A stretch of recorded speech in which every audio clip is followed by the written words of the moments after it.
La puissance d'agir, c'est vraiment cette recherche de l'autonomie en fait, de l'élève et du futur professionnel. Je parle de puissance et pas de pouvoir. En ça, je fais des références à des auteurs très différents. D'une part Spinoza et d'autre part Catherine et Raphaël Larère.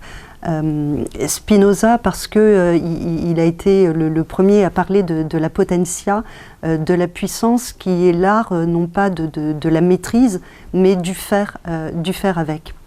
Et donc il a beaucoup développé autour de cette puissance, une puissance qui est à la fois la puissance du corps, de l'esprit et la puissance des connaissances pour acquérir une certaine forme de liberté.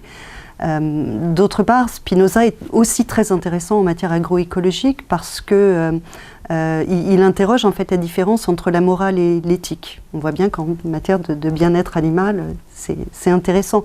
Est-ce qu'on applique parce qu'on ne comprend pas ce qui est décidé par d'autres, ou est-ce qu'on interroge ses propres valeurs morales?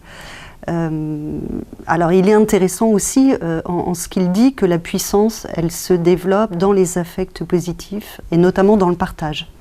Et on retrouve là la question des travaux entre pairs des élèves et des travaux entre pairs des enseignants et des formateurs au sein des équipes pédagogiques. Donc la puissance, c'est vraiment cet art du faire avec. Et on la retrouve aussi avec d'autres mots chez les Larère qui disent que dans l'art du faire, il y a deux manières de concevoir les choses. Celle du démiurge, qui là encore maîtrise et qui fait, et puis celle du pilote. Et le pilote, lui, il doit faire avec la nature, il doit faire avec les processus écologiques. Et on retrouve dans le pilotage la question de la puissance et de cette capacité à faire avec les autres.